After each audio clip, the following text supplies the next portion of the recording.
one's cropped up. So, Coach Helen for YouFit Studio, talking about right now. I heard this on a podcast. It was one of Simon Sinek's podcasts, and I can't remember the name, and that is bad of me to not remember the name of it. However, in it, he was talking with someone else. That's bad, isn't it? It's not. It was literally a couple of months ago I listened to this. And he was talking to his guest, and they were talking about how sometimes we do things that we then kind of self-define, and it's the way we define ourselves that then can impact our future habits. And in this example, right, so in this example, what they were talking about is when someone perhaps isn't 100% honest about, well, they were talking about work. So they were talking about timesheets of work. So if someone isn't 100% honest about the timesheets at work, it doesn't mean that person is therefore a liar. It means they've not told 100% the truth about something to do with work. And it got me thinking, because I was thinking about when I've started when I've worked with clients for so long, it got me thinking about how so often the clients I've worked with, or as people, we self-define in a lot of things purely through one action. And it can be two things, right? Because I'm going to predominantly talk about this in probably a negative way, although it can be constructive, right? So it can be negative and it can be constructive. So let me just play through some of this, and I'm going to tie it in and how it relates to mindset when it comes to your personal health, or habits around that. Now, say I've sort of talked about not being honest and therefore being self-labeling a liar, or even when we label other people liars, right? So in the same sense, often we will behave in ways that doesn't always 100% support the goal that we're looking for, right? So sometimes we have behaviours that don't 100% support our health goals. An example I'll use is if these are examples I've genuinely heard from clients over the last few months. I'm a lazy person, Helen. I didn't work out. Or I didn't exercise. I didn't go for a walk. I am lazy. So, in that example, or to use another example, I'm a failure, or I'm not good enough because I overate. I ate too much food yesterday. So in one action or one habit or behaviour that somebody has, they're self-defining an identity.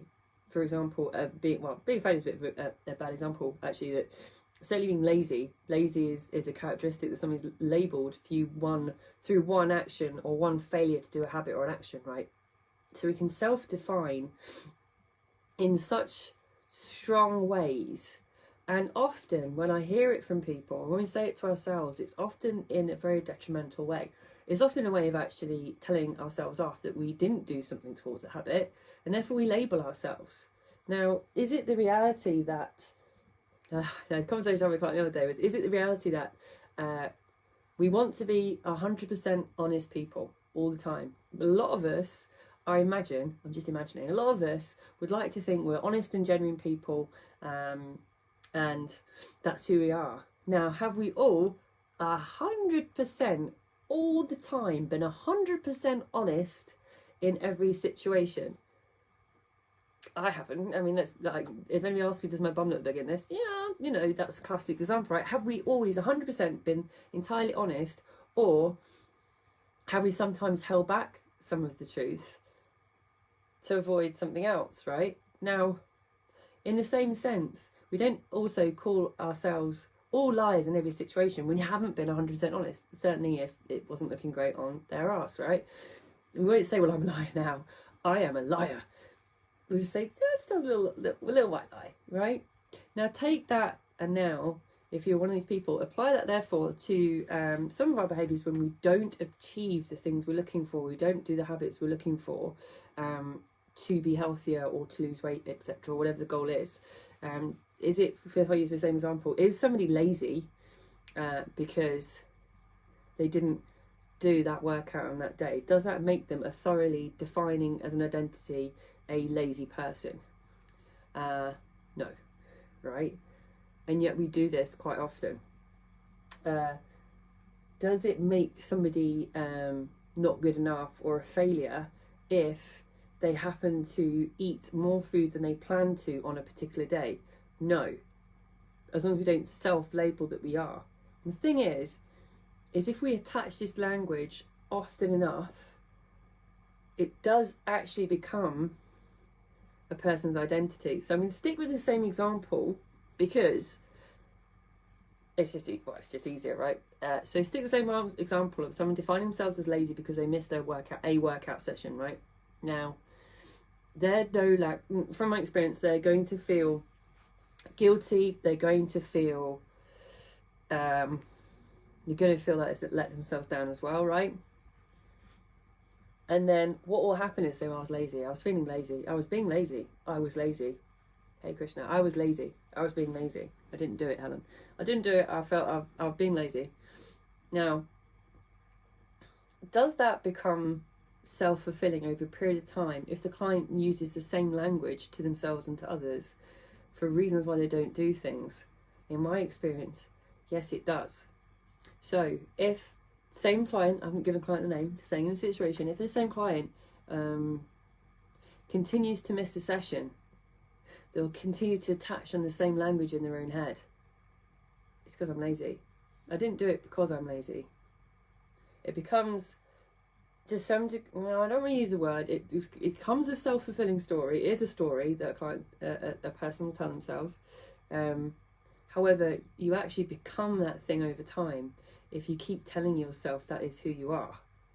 Now, the interesting thing is that, and this is going to be clear about this because I've come across this so many times in the years I've been doing this, time and time again. The strongest lesson anybody will ever learn if you want to achieve something in terms of your health and fitness is understanding your own language and how you approach your own sense of self, your negotiation with yourself, your storytelling with yourself. All of it boils down to the language you use. Part of progress is understanding that one action does not define you as a person. Telling somebody once that the bum looked all right in that outfit when maybe it wasn't 100% does not make you as an identity a liar, and you're meant to wear a name badge. Missing one workout does not make you lazy as a definition. I've had this, and this is a strong one. It's one I've literally had. Overeating on one occasion does not make you a pig. That's actually what I've had from a client, which is very strong. And over time as well, all these things are very strong statements, right?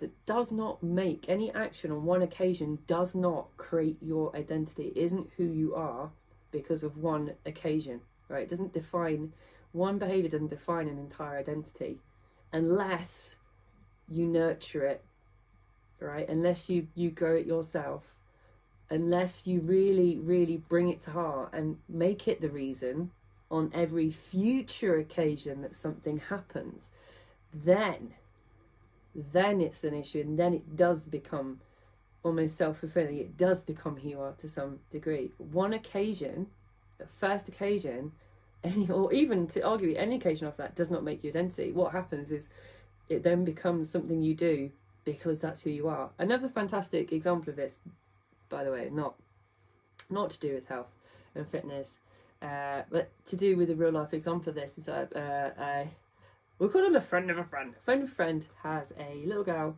who, she reminds me of one of my clients actually. She's very stubborn. She's very strong-willed, and her parents over the years have, even from a child, said she's very, you're naughty. You're a naughty girl. You're a naughty girl. You are so naughty. You are naughty. You're such a naughty girl. Whether sometimes in fun and sometimes in serious, like that was a naughty thing to do. You were being naughty. You're a naughty girl. Guess what she's like now? Right? It's another example of it. Yeah. Some of this does actually come from childhood as well. I would agree. Like, if a lot of clients I work with, a lot of the behaviours that create identities and definitions do come from childhood, but actually as adults we still continue to do that to ourselves. Now, how? Right? How do you then resolve this? How do you deal with this? If you are somebody who does do this, miss one workout, I'm lazy. The reality is it's about self-compassion. Now, I've done a whole live on self-compassion and what that means. That means self-respect, showing love, knowing the difference between understanding that it didn't happen and being kind to yourself as opposed to letting yourself off the hook, right? I use that as an example.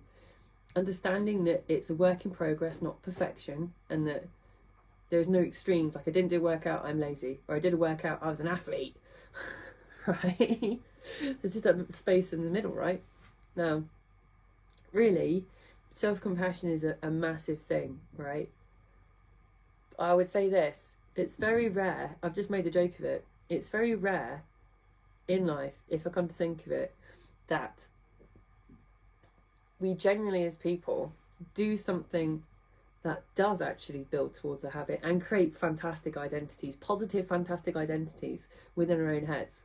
Alicia just said it, I did a workout, I am an Olympian, I am an athlete, right? Think about how much more constructive, positive that kind of attachment with identity would be as opposed to the ones we really do in life, which is the key ones. I'm lazy, I'm a failure, I'm a pig, I'm fat. That one comes all the time. I overeat, I'm fat. As a definition or identity, I am a fat person because of it. All these things that we attach to almost keep us in a space and become self-fulfilling. When actually practicing some self-love, some awareness, well, that's a really strong thing I was about to say, but it is around understanding that a lot of the things we do with those identities is almost to punish ourselves. It's almost to punish ourselves for something that didn't happen in the behaviour when that isn't who we are as people. Right. Ugh, I know I'm going to build on this one tomorrow. Oh, no, I've gone completely off topic tomorrow. But this is actually a good one considering holidays are coming. I saw some today, one of my clients wearing a holidays is coming jumper just after I did that live. I was so flipping happy to see that jumper. I did actually do a clapping monkey. I saw that. Loved it. Tomorrow I'm actually going to be talking about ways to reduce snacking because it's already occurring. I found the deep fried Christmas nuts at Tesco's. Woof. So fancy that one or not to stop snacking, to snack or not to snack. Join me tomorrow because it's Thursday tomorrow already. Thursday at 5 as normal. I'm talking about ways to reduce snacking. And till then, have a fantastic evening.